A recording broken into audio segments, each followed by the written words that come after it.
Hello and welcome to a new video जिसमें कि आप दोबारा से आए हैं नॉलेज गेन करने के लिए माइंड सपोर्ट एजुकेशन की वीडियो में। Please do not be like lazy, है ना। लेजीनेस से जो आप अभी बैठ के वीडियो देख रहे हैं, जो कि आपको ये टॉपिक क्लास में नहीं समझ में आया, आप यूट्यूब पर आए सीखने के लिए, इसमें कोई बुराई नहीं है। बट ये जो लेजीनेस है आपके अंदर अभी जिस कंडीशन में आप हैं, थोड़ा एक्टिव हो जाइए। एक्टिवनेस के साथ मोटिवेट होकर बैठिए। नहीं है मोटिवेशन, मैं एक चीज आपको बता दूं, ये जो टॉपिक है हो सो आपको क्लास में नहीं समझ में आया होगा, आप आए हैं यहाँ पे, क्लियर। ये टॉपिक आपको डिस्टर्ब कर रहा होगा, आपने सेल्फ रीडिंग की आपको नहीं समझ में, आपने क्लास में क्या आपको नहीं समझ में, अब आपको समझ में आ रहा होगा यार ये टॉपिक जो है बहुत ज्यादा हार्ड है यार, मेरे से नहीं होगा, ये बहुत हार्ड है भाई। कुछ लोग छोड़ चुके होंगे ये टॉपिक, भाई मैं ना कर रहा है टॉपिक यार, मुझसे नहीं होगा, मैं नहीं करूंगा ये टॉपिक, ठीक है छोड़ देते हैं, देखा जाएगा एग्जाम टाइम रट्टा मार के पास हो जाएंगे। अगर आप यहां पर आए हैं इट मीन्स कि आप जानना चाहते हैं, आप छोड़ेंगे नहीं, you are never gonna give up, और वो बहुत अच्छी बात है ना। सो टॉपिक का नाम हमारे chemical effects of electric current. Classes में टीचर्स पढ़ा रहे हैं, नहीं समझ में आ रहा, सेल्फ रीडिंग की ऊपर से चला गया, आप यूट्यूब पर आए हैं और मैं आपको इस वीडियो में वो टॉपिक प्रिपेयर करके दूंगा, यू नो। आपने एटलीस्ट कोशिश तो की, वरना बहुत सारे होंगे जिसने कोशिश छोड़ चुकी होगी, है ना। So you are the 1% only which have came here to gain knowledge. So बहुत आपको अप्रिशिएशन इस चीज के लिए यार, है ना। गेट मोटिवेटेड, पूरा ध्यान फोकस से फोन की स्क्रीन से थोड़ा दूर हो जाइए एंड अपने बैकबोन को स्ट्रेट कर लीजिए, एक्टिव होकर बैठ जाइए to witness the great thing that you are gonna have in this video. इसकी explanation, technique and some even oral questions जो कि हमारे पास यहाँ पे हैं, जिससे हम डिस्कस करेंगे in the end of the video. So video के एंड तक बने रहिए। एंड इंट्रो हमारा काफी हो गया, बिना टाइम वेस्ट किए चलिए वीडियो को हमारे स्टार्ट करते हैं।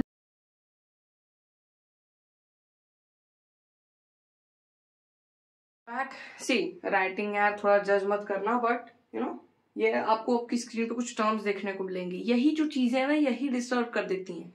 आपको लग रहा होगा यार इलेक्ट्रोलाइट, इलेक्ट्रोलिसिस, है ना, ये इतना लंबा इलेक्ट्रोमेटलर्जी, भाई क्या है यार, ये तो समझ ही में नहीं आ रहा भाई, इतना लेंदी भाई, मेरे से कैसे होगा, है ना, यही सब सोच रहे हैं। कोई बात नहीं, देखिए जो आपके टर्म्स हैं, आपको बहुत सारे नए नए टर्म्स मिलेंगे इस चैप्टर में, आपको याद करने के लिए, समझने के लिए, सॉल्व करने के लिए, जानने के लिए, सीखने के लिए, है ना।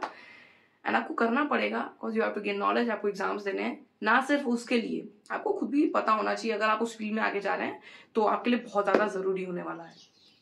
अगर मेरी तरह बनना है तो, मतलब मैं अपनी तरफ बनने का वो बात नहीं है यार, जैसे आपको उस फील्ड में जाना है, साइंस आपको लेनी है, आगे पीसीएम पीसीबी लेना है, then you have to know this because ये बेस है। आप क्लास 7th 8th 9th में हो, 10th में इवन हो, ठीक, वो बेस होगा, फाउंडेशन होगा आपकी आगे की पढ़ाई का, पूरी पढ़ाई। आप 11th 12th इवन जब आप आगे जो कॉलेज वगैरह में जाओगे, प्रिपरेशन में जाओगे, जो आपका बेसिक क्लियर अगर रहेगा, बहुत स्मूथ आप चलते जाओगे, एक एक सीढ़ी पे एक एक पैर रखते हुए ऊपर चले जाओगे। तो आपका बेस क्लियर होना चाहिए, और बेस यही है, फाउंडेशन यही बस, ये 4-5 टर्म्स नहीं। ये टॉपिक थोड़ा लेंदी है, इसलिए मैं इस को थोड़ा एक सीरीज में कवर करना पड़ेगा, एंड मैं ट्राई करूंगा कि बहुत जल्दी इसका पार्ट 2 में लाऊं, कुछ नो इतना लेंदी वीडियो में एक वीडियो में कवर करना कठिन है। सो जो आपको यहाँ पे बहुत सारे नए नए टर्म्स देखने को मिल रहे हैं, है ना, इसमें से पता है मैंने कुछ टर्म्स इसमें से क्यों हटाए, जैसे कंडक्टर हो गया, नॉन कंडक्टर, इंसुलेटर, ऐसे कुछ टर्म्स से आप पहले से अवगत हैं, आपको मालूम है कि क्या होते हैं। कंडक्टर वो ऑब्जेक्ट हो गए जो कि इलेक्ट्रिसिटी को अलाउ करते हैं उनसे पास होने के लिए, कंडक्ट होने के लिए, वो इलेक्ट्रिसिटी को कंडक्ट करते हैं। नॉन कंडक्टर्स मतलब जो कंडक्ट नहीं करते। इंसुलेटर्स जो हीट और, अच्छा ये मिसकंसेप्शन है, मुझे याद आ गया, ठीक है, इंसुलेटर, ठीक है, एंड नॉन कंडक्टर। अब आप सोच रहे हो कि इन दोनों में फर्क क्या रह गया, दोनों ही अलाउ नहीं करते इलेक्ट्रिसिटी को पास होने से। देखिए फर्क ये है, जो आपका नॉन कंडक्टर है वो केवल इलेक्ट्रिसिटी को पास होने से मना करता है, ठीक है, या इले आपको समझ में आ रहा होगा, इलेक्ट्रिसिटी को पास करने से मना कर देता है, नहीं भाई तुम मत आओ मेरे पास, मैं तुम्हें अपने आगे जाने ही नहीं दूंगा, नॉन कंडक्टर भी लाइक, है ना। और इंसुलेटर क्या करता है, वो दो लोग को मना कर देता है, किसको किसको, वो हीट और इलेक्ट्रिसिटी दोनों को मना कर देता है कि भाई तुम दोनों जो है मुझे बहुत डिस्टर्ब करते हो, या मुझे तुम लोग पसंद नहीं हो, तुम मत आओ मेरे पास, हटो, मैं नहीं जाने दूंगा तुम्हें अपने आगे। बहस करेगा। हालांकि एक्चुअली ये नहीं, मैंने आपको समझाने के लिए ऐसा बोला, बट होता क्या है कि जो इंसुलेटर्स होते हैं आपके, इंसुलेटर्स करते क्या है कि वो हीट और इलेक्ट्रिसिटी दोनों को अपने से पास होने से रोक देते हैं। Like they work like a resistor for heat and electricity. But non conductor में क्या होता है, वो केवल इलेक्ट्रिसिटी को रोकेगा, है ना। सो आई होप कि ये मिसकंसेप्शन आपको क्लियर होगी। ये मिसकंसेप्शन मुझे खुद ही थी मैंने खुद क्लियर की, फिर इसीलिए मुझे याद है, मैंने आपको बताया, ठीक है। अब हमारे पास यहाँ पे 1 2 3 4 5 6 टर्म्स टोटल अभी केवल इस क्लिप के लिए है, ठीक है। अभी और क्लिप बनेगी और पार्ट्स बनेंगे, बहुत लेंथी टॉपिक है, आपको बने रहना पड़ेगा। इसीलिए मैंने कहा ना, स्टे फोकस, मोटिवेटेड रहिए, क्योंकि बहुत कुछ आपको जानना पड़ेगा, समझना पड़ेगा, आपको रुकना पड़ेगा। सो रुकने के लिए आपको मोटिवेटेड रहना पड़ेगा, ठीक है। तो अपने पास यहाँ पे 6 टर्म्स है। पहला टर्म है हमारा इलेक्ट्रोलाइट। सो यहाँ पे आपको 6 टर्म्स दिख रहे हैं, इलेक्ट्रोलाइट, इलेक्ट्रोलिसिस, इलेक्ट्रोमेटालर्जी। ये बहुत आपको लग रहा होगा कि यार ये क्या बवाल है भाई, इलेक्ट्रोमेटालर्जी ये क्या सिस्टम है ना। Electroplating, anode, cathode. अब ये एनोड कैथोड जो है बेसिकली आपको ऑड में, मैं आपको एक ट्रिक अभी बता दे रहा हूँ इसको, जैसे कि ऑड है ना इसमें, ये ओड तो रॉड है ना, इससे आप याद कर सकते हो, ठीक है। तो ये टेक्निक्स हम आगे अभी जानेंगे। सो ये क्लिप में आपका एक ठीक ठाक इंट्रो हो गया। ये कुछ टर्म्स से आप पहले से अवगत हैं, insulator, non conductor and conductor. इसका मिसकंसेप्शन क्लियर हो गया। ये अपने 6 टोटल टर्म्स है जिनको आपको अभी जानना पड़ेगा। मैं आपको बताता हूं कि अब ये क्या है। मैं आपको बताऊंगा इन सारे टर्म्स के बारे में, क्या होते हैं, इनका मतलब क्या होता है ना, इन सब चीजों के बारे में मैं आपको अब एक्सप्लेन करूंगा। इलेक्ट्रोलाइट हमारा पहला टर्म। देखिए, एक ऐसा सब्सटेंस जो कि जब वाटर में डिसॉल्व किया जाता है तो वो हमें आयंस दे, ऐसे सब्सटेंस को हम कहते हैं इलेक्ट्रोलाइट, ठीक है। यानी कि अगर कोई एक ऐसी चीज है जो कि हम अगर वाटर में डिसॉल्व कर रहे हैं तो उसमें से आयंस प्रोड्यूस हो। अब आयंस प्रोड्यूस कैसे होता है, ऐसा थोड़ी कि वो बबल जैसे निकल जाएंगे बाहर या वेपर के फॉर्म में निकल जाएंगे। आयंस प्रोड्यूस होने का मतलब, अगर हम उसको डिसॉल्व कर रहे हैं तो वाटर के उसी सोल्यूशन में आयंस जो है प्रोड्यूस होंगे, उसी सोल्यूशन में आयंस मौजूद रहेंगे। इतना क्लियर है। छोटा छोटा इनका बस टर्म है, जितने ये बड़े बड़े टर्म्स लग रहे हैं डराने वाले, सब इजी हैं। इनकी बस आपको एक्सप्लेनेशन जानने की जरूरत है कि ये होते क्या है, ठीक है। नेक्स्ट है इलेक्ट्रोलिसिस। इलेक्ट्रोलाइट के बारे में हमने जाना, आयंस देता है ना, आयंस तो कंपाउंड जरूर बनेगा क्योंकि वाटर के साथ वो सोल्यूशन बन रहा है और वो आयंस प्रोड्यूस कर रहा है। तो जो इलेक्ट्रोलाइट होगा वो बेसिकली कंपाउंड फॉर्म होगा वहां पे, ठीक है। अगर आपको कंपाउंड एंड ये सब समझ में नहीं आ रहा हो तो माइंड सपोर्ट एजुकेशन पे ही एक वीडियो इससे रिलेटेड भी है, बट वो शॉर्ट वीडियो है।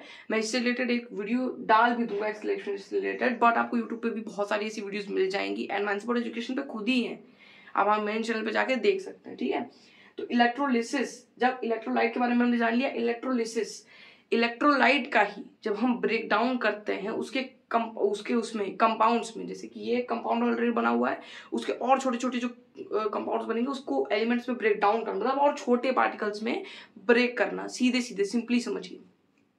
ये जो डेफिनेशन आपको दिख रही है, ये एक एक दो दो वर्ड में जो मैंने आपको एक्सप्लेन किया, हालांकि ये डेफिनेशन तो नहीं है, एग्जैक्ट डेफिनेशन ये नहीं है, बट इसकी एक्सप्लेनेशन है। ये एक एक दो दो वर्ड लिख के एंड इजी लैंग्वेज में लिख के जो समझाया गया है। आपको पता है, रेफरेंस बुक या जो भी आप लेंगे, आपके स्कूल की जो बुक होगी, अगर आप थोड़े हायर लेवल पे आप अगर उस बुक को लेके जाएंगे, लाइक एनईपी बेस्ड जो कंटेंट होगा, एनसीईआरटी वगैरह में, उसमें इजी कॉन्सेप्ट आपको मिलेगा, ठीक है। बाकियों में हार्ड डेफिनेशंस दी हैं, बहुत हार्ड एक्सप्लेनेशन है, उसको इजी वर्ड में करके ही आप समझ पाएंगे, ऐसे डायरेक्टली नहीं। मैंने खुद वैसे समझी थी। ये जो ब्रेकिंग डाउन आपको दिख रहा है, पता है, decomposing of electrolyte over area by passing electricity through it, मतलब ऐसा ऐसा लिखा हुआ है उसमें, आपको समझ में नहीं आएगा, पर इसीलिए ना आपके ऊपर से जा रहा है जब आप सेल्फ रीडिंग कर रहे हैं। टीचर पढ़ाएगा उसको क्या है, वो तो रीड कर दिया कि the decomposition of electrolyte by passing electricity through it, समझ में आ गया। यानी कि इलेक्ट्रोलाइट का जो है डिकम्पोजिशन, यानी कि उसको और छोटे पार्ट्स में जब हम करेंगे, इलेक्ट्रिसिटी को उसमें से पास करा के। बच्चों को कुछ समझ में नहीं आ रहा है, बच्चे बैठे हैं वो सोच रहे हैं कि हाँ ठीक है कोई बात नहीं, लेकिन ये है क्या, ये होता कैसे, ये क्या है, समझ में तो नहीं आया। वो बोल दिए, उनको माइंड सोच लिया कि हाँ समझ, लेकिन समझ में नहीं आया होता है। साइंस प्रैक्टिकल करने की चीज है, हालांकि मैं भी आपको प्रैक्टिकल नहीं बता रहा हूँ, बट मैं एटलीस्ट आपको इजियर लैंग्वेज में वो चीज बता रहा हूँ। ये जो प्रैक्टिकल्स हैं ये ऐसे नॉर्मली कर पाना इतना ईजी नहीं है, क्योंकि वो सारी चीजें आपको अवेलेबल होनी चाहिए, आपके पास टेस्ट ट्यूब होना चाहिए, प्रॉपर आपके पास चीजें होनी चाहिए, इक्विपमेंट्स होनी चाहिए, तब आप कर पाएंगे, ठीक है। सो इजी वर्ड्स में आपको एक्सप्लेन है, इसीलिए यूट्यूब पे कभी कभार जो आप आते हैं वो ऐसे ही आपको काम आता है। So breaking down of electrolyte, into its compound by passing electricity through it. ठीक है. Next, electrometallurgy.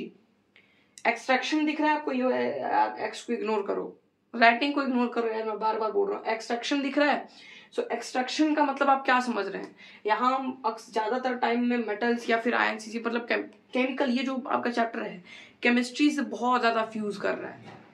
आपको लगा इलेक्ट्रोलाइट, कंपाउंड, आयंस, वाटर का H2O है ना, ये सब लगा ना, तो बहुत ज्यादा एक केमिस्ट्री से रिलेटेड है. केमिस्ट्री और फिजिक्स का फ्यूजन है एक तरीके से. So extraction of what, extraction of metal from their raw form. कह सकते हैं कि जो ओर होते हैं मेटल के, आयरन ओर है ना, या फिर डायमंड ओर वगैरह जो भी अवेलेबल होते हैं, कोर के ओर होते हैं, कोल के ओर होते हैं, तो उनसे जब उसको एक्सट्रैक्ट किया जाता है, आपने सुना होगा कि खदानों में कोल की माइनिंग जो है होती है, वहां से कोल एक्सट्रैक्ट करके लाया जाता है, या आयरन की खुदाई होती है, वहां से आयरन एक्सट्रैक्ट करके लाया जाता है. सो वही प्रोसेस इलेक्ट्रोमेटलर्जी है. ये जो इतना बड़ा टर्म आपको दिख रहा है ना, वैसे मैंने छोटे में करके जानबूझ के लिख दिया ताकि आप घबरा ना जाओ. इलेक्ट्रोमेटलर्जी, बाप रे बाप, इतना बड़ा जो है वर्ड दिख रहा है, पर मतलब क्या, बहुत छोटा सा मतलब है कि जो ओर है, जो रॉ फॉर्म है किसी भी मेटल का, उससे उसके प्योर फॉर्म को एक्सट्रैक्ट करना, बस, सिंपल. Next, electroplating. अब देखिए, ये जो टॉपिक आप देख रहे हैं, एक्चुअली ये जो टॉपिक है केमिस्ट्री में आप पहले पढ़ चुके हैं, अगर आपको याद है तो. कैसे इलेक्ट्रोप्लेटिंग तुमने कभी नहीं पढ़ा भैया.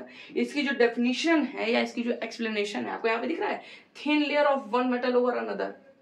मतलब किसी भी एक मेटल का एक बहुत पतला सा शीट टाइप लेयर किसी और मेटल के ऊपर चढ़ाना, है ना. सबने काजू कतली खाई है, या फिर कोई ऐसी मिठाई जिसके ऊपर कहा जाता है कि सिल्वर का वर्क है, वर्क, एक्चुअली उसको वर्क कहते हैं, दैट्स नॉट वर्क, है ना, कि सिल्वर का वर्क है या फिर वर्क है, वर्क है ना, सिल्वर का वर्क है.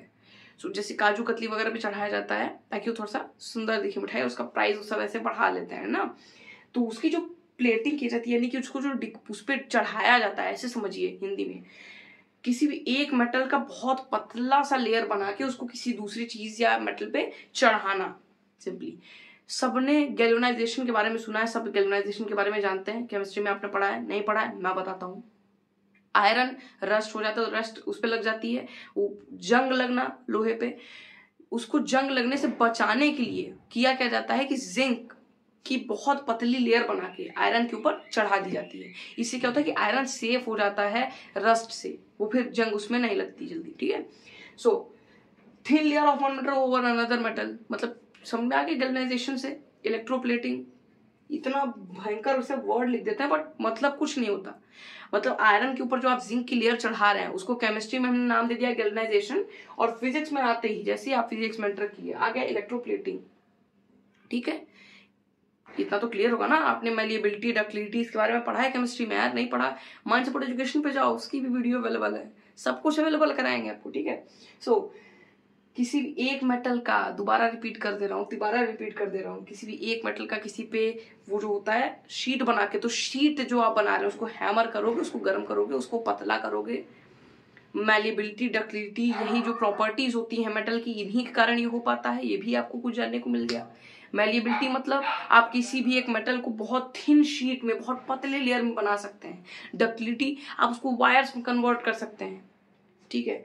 Next, anode. अब देखिए, इसको आप ऐसे समझिए कि रॉड है, इलेक्ट्रोड है, बस सिंपल. इलेक्ट्रोड मतलब समझ में आ रहा है, बहुत रॉड आप जानते हैं, रॉड, बस सिंपल. तो ऐसे रॉड, इलेक्ट्रोड बेसिकली, जिसको आप बेसिकली सेव करके उनको रखेंगे. भाई ऐसा तो है नहीं नॉर्मल रॉड है कहीं भी पड़ा हुआ है. ठीक है, सेव करके उसको रखेंगे. अब उसमें होता क्या है कि ऑक्सीडेशन का जो प्रोसेस होता है, ऑक्सीडेशन सबको मैंने ऑक्सीजन के साथ रिएक्ट करेगा, वो होता है. और ये जो इसके ऊपर जो चार्ज होता है, जो क्योंकि एक तरीके से एक सोल्यूशन टाइप ही होगा वो, तो वो कैसा होगा, पॉजिटिव होगा. इतना याद रखिए, ये इंपॉर्टेंट होगा आपके लिए. ऑक्सीडेशन और ये पॉजिटिव चार्ज उसके ऊपर जो लगता है, ये दो चीजें इसमें बहुत इंपॉर्टेंट है एनोड में. Next, cathode. इसमें इसका कह सकते हैं अपोजिट हो जाएगा. ऑक्सीडेशन यहाँ पे हो रहा है, यहाँ रिडक्शन हो जाएगा. ये भी इलेक्ट्रॉड ही होता है, दोनों इलेक्ट्रॉड है. मैंने स्टार्टिंग में याद करी, इंट्रो में आपको बोला था कि ओड इसमें है, और रोड याद करिए, मैंने बोला था ना कि उसके बारे में हम आगे जानेंगे, वो अभी जान रहे हैं. हिट किया, दिमाग में क्लिक किया. सो ओड, तो इससे आप रोड याद कर सकते हैं. रोड सिंपल, फिर रॉड याद हो जाएगा ना. तो रॉड एंड रॉड, फिर रॉड, इलेक्ट्रोड. बहुत हार्ड अभी भी समझ में नहीं आ रहा, बहुत हार्ड लग रहा है। देखिए एनोड मतलब एक ऐसी इलेक्ट्रोड जिसमें जो कि एक सोल्यूशन टाइप में आपको सेफ मिलेगी, जिसमें कि ऑक्सीडेशन का रिएक्शन होगा और पॉजिटिव चार्ज उसके ऊपर होगा। और कैथोड में क्या होगा, इसका अपोजिट, उसमें रिडक्शन होगा और नेगेटिव चार्ज उसके ऊपर लगेगा। इसको आप ऐसे भी याद कर सकते हैं, एनोड पॉजिटिव है, कैथोड नेगेटिव। लेकिन केमिस्ट्री में याद करिए, हिट करेगा दिमाग में, कैटायन और एनायन, कैटायन और एनायन, कैटायन एनायन, याद आया? कैटायन कैसा होता था, पॉजिटिव होता था, एनायन नेगेटिव होता है। तो यहाँ पे एनायन यानी एनोड, कैटायन यानी कैथोड ऐसे याद कर सकते हैं, उसका अपोजिट कर दीजिए। कैटायन पॉजिटिव है तो कैथोड कैसा होगा, नेगेटिव। एनायन नेगेटिव है तो एनोड कैसा होगा, पॉजिटिव। ठीक है, ये टेक्निक तगड़ी है याद करने के लिए। ठीक है, सो होप सो कि ये 6 टॉपिक्स आपको अच्छे से टर्म्स जो है क्लियर होंगे। नॉर्मल केवल अभी मैंने टर्म्स की बात की है, जो टर्म्स आपको याद करना है। सोचिए कितना लेंथी चैप्टर है, तो बहुत एक सीरीज में इसको हम कवर करेंगे। अब बढ़ते हैं थोड़ा सा और आगे। आपका एक छोटा सा डाउट अभी भी होगा, जो कि मुझे लगता है कि जरूर से होगा, क्योंकि देखिए मैंने आपको बताया कैथोड के बारे में, एनोड के बारे में, क्या होते हैं, है ना। इलेक्ट्रोड होते हैं जो कि नेगेटिव पॉजिटिव ऑक्सीडेशन फलाना ढमकाना। समझ में आया? नहीं समझ में आया होगा, क्यों? क्योंकि आपको यही नहीं समझ में आएगा कि इलेक्ट्रोड क्या होते हैं। मैंने आपको समझ में, मुझे लगा होगा, मुझे आपको भी लगा होगा कि यार इसने बता दिया कि ऐसे इलेक्ट्रोड एक होता है जिसमें ऑक्सीडेशन होगी और उसमें वो पॉजिटिव चार्ज होगा, और एक ऐसा होगा जिसमें कि रिडक्शन का प्रोसेस होगा और वो नेगेटिव चार्ज होगा। ठीक है, बट ये है क्या, ये चीज आपके दिमाग में हिट कर रही होगी। सो अब मैं बताता हूँ। देखिए इलेक्ट्रोड, मैंने आपको वर्ड एक बोला, इलेक्ट्रोड मतलब बेसिकली एक ऐसी रॉड या प्लेट, कुछ भी हो सकता है वो, ठीक है, एक प्लेट टाइप या फिर रॉड टाइप सब्सटेंस, जो कि एक इलेक्ट्रोलाइट सोल्यूशन में, इलेक्ट्रोलाइट आपको पता है, तो इलेक्ट्रोलाइट सोल्यूशन जो हमने बात किया था, आयंस प्रोड्यूस होने का जो सिस्टम था, आपको याद है। सो एक इलेक्ट्रोलाइट सोल्यूशन में जो रॉड या प्लेट्स ऐसी होती हैं जिससे कि या तो इलेक्ट्रिसिटी जो होती है, इलेक्ट्रिक करंट बेसिकली, या इलेक्ट्रोलाइट जो भी आप समझो, वो या तो एंटर करेगा या तो लीव करेगा। ये इलेक्ट्रोड्स के ही बेसिस पे होता है। यानी कि अगर इलेक्ट्रोड कोई एक सोल्यूशन है, ठीक है, ये मान लीजिए हमारा एक जार है, इसमें जो है सोल्यूशन ऐसे भरा है, ठीक है, और इसमें हमारे पास 2 रॉड्स हैं, ठीक है, 2 रॉड्स हैं। अब ये ऐसे करके आप इसको समझिए, ठीक है, ये पॉजिटिव, ये नेगेटिव, ठीक है। अब ये है एक सोल्यूशन और इसके अंदर जो है आपको 2 रॉड्स हैं। मान लीजिए ये अगर एनोड है, ठीक, तो होप सो गारंटीड आपको सबको समझ में आ गया कि ये क्या है, कैथोड है। ठीक है, राइटिंग फिर से बोल रहा हूँ, जज मत करना, समझ में आ रहा है तो अच्छी बात है, मैं मुंह से भी बोल रहा हूँ, कैथोड और एनोड। ठीक है, हमारे पास ये 2 रॉड्स हैं। अब जैसा कि हमने जाना था कि एनोड पॉजिटिव होता है और कैथोड नेगेटिव होता है, तो इस सोल्यूशन में जो इलेक्ट्रिसिटी है वो एंटर करेगी या फिर निकलेगी, ये इन्हीं के बेसिस पे होगा, एनोड और कैथोड के। एनोड से क्या होगा कि इलेक्ट्रिसिटी हमारी अंदर आ जाएगी, कैथोड से क्या होगा, इलेक्ट्रिसिटी हमारी बाहर चली जाएगी। क्यों ऐसा होगा? क्योंकि ये नेगेटिव है, ये पॉजिटिव है। ठीक, तो पॉजिटिव हमारा यहाँ पे इसमें एक्सेप्ट कर लेगा ये सोल्यूशन, नेगेटिव क्या करेगा कि बाहर कर देगा उस सोल्यूशन को। समझ में आ रहा है? यानी कि आप अब इसको ऐसे भी एनोड कैथोड को समझ सकते हैं कि अ इलेक्ट्रोड फ्रॉम विच या फिर इन विच द इलेक्ट्रिक करंट या electrolyte enters in the electrolyte solution is called anode, and cathode क्या हो गया फिर उसका just opposite, यानी कि from which it leaves, निकलता है, सिंपल। तो ये जो डाउट होगा कि मन में जरूर से होगा, यार कुछ तो जा भी चुके होंगे, बट कोई नहीं, जो है मैं उनको बता दे रहा हूँ, जो भी आप वीडियो देख रहे हैं, एनोड कैथोड, होप सो कि इसके बाद आपको जरूर से क्लियर होगा, क्योंकि अभी तक आपको ये डाउट होगा कि यार इलेक्ट्रोड क्या होता है ना, ये क्या ऑक्सीडेशन, ये क्या पॉजिटिव क्या नेगेटिव, है ना। तो मैंने प्रॉपर सोल्यूशन के साथ डायग्रामिक वे में आपको समझाया, तो होप सो कि अब आपको ये चीज क्लियर होगी। ठीक है, तो अब हम कुछ जानेंगे कुछ ऐसे डिवाइसेस बेसिकली चीजों के बारे में, यार मार्कर गिर गया, ठीक है, और आगे बढ़ेंगे और हम और ज्यादा चीजों के बारे में जानेंगे। कुछ ज्यादा लेंथी टॉपिक नहीं लग रहा? इसी की सोची सीरीज बनेगी, कितना लेंथी टॉपिक है, और फिर एंड में हम इसके कुछ क्वेश्चंस भी देखेंगे। सो आगे बढ़ते हैं। सो फ्रेंड्स, ये है हमारे 3 कुछ टर्म्स। अब इन्हीं के साथ हमारी ये वाली वीडियो आज एंड होगी। Voltmeter, voltameter and ammeter, ये भी नए टर्म्स हैं जो कि अब आप जानेंगे। वोल्ट मीटर, देखिए वोल्ट मीटर एक ऐसा डिवाइस है जो कि यूज किया जाता है 2 इलेक्ट्रोड के बीच के वोल्टेज को मापने के लिए। समझ में आया? यानी कि the device which is used to measure the voltage between two electrodes is called voltmeter. समझ में आ गया? वोल्टमीटर यानी दो इलेक्ट्रॉड के बीच के वोल्टेज को मेजर करने के लिए जो डिवाइस यूज होती है उसको कहते हैं वोल्टमीटर. सिंपल. वोल्टामीटर. वोल्टामीटर एक ग्लास का या प्लास्टिक का कंटेनर होता है जिसके अंदर इलेक्ट्रोलाइट सोल्यूशन होता है दो इलेक्ट्रोड के साथ. जो हमने डायग्राम अभी जाना था ना, इलेक्ट्रोड एनोड कैथोड वाला जो डायग्राम था, तो उसमें आपको दिख रहा होगा एक कंटेनर था जिसके अंदर सोल्यूशन था, यहाँ दो रॉड्स थे, है ना, याद आ रहा है आपको? तो दो रॉड्स और उस सोल्यूशन को जो कंटेन कर रहा था, वो जो कंटेनर था वही है वोल्टामीटर. ये मीटर जो आगे वर्ड लगा है ना, इससे कंफ्यूज मत होइएगा. और वोल्ट मीटर और वोल्टामीटर में तो बिल्कुल कंफ्यूजन है ही नहीं. ये जो ए आपको दिख रहा है इसमें ए नहीं है, इसमें ए है, इसी से बस समझिए. इसके अलावा इसमें कोई डिफरेंस आप वर्ड से नहीं समझ पाएंगे. पूछ दिया व्हाट इज वोल्ट मीटर, आप बोल दोगे. फिर पूछेगा व्हाट इज वोल्टामीटर, आप सोचोगे यार वोल्ट मीटर तो ये होता है, वोल्टामीटर दोनों सेम ही चीजें हैं, लेकिन इसमें ए लगा, ये क्या है? कंफ्यूज नहीं होना है.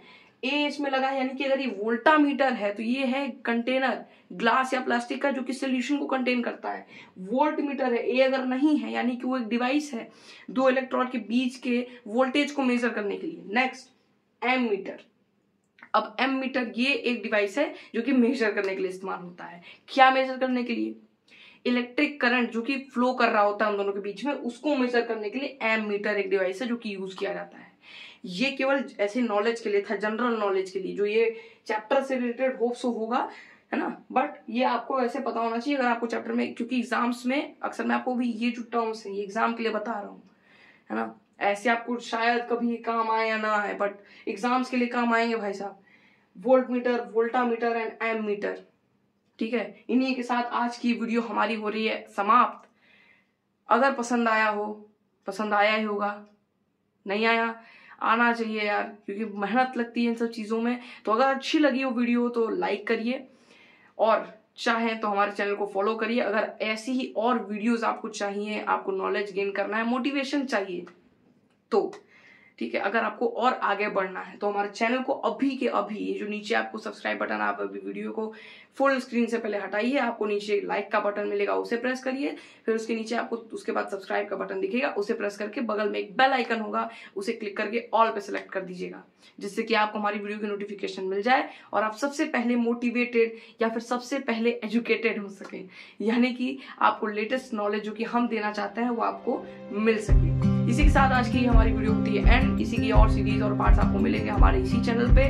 सो बने रहिए हमारे चैनल माइंड सपोर्ट एजुकेशन पे. जय हिंद.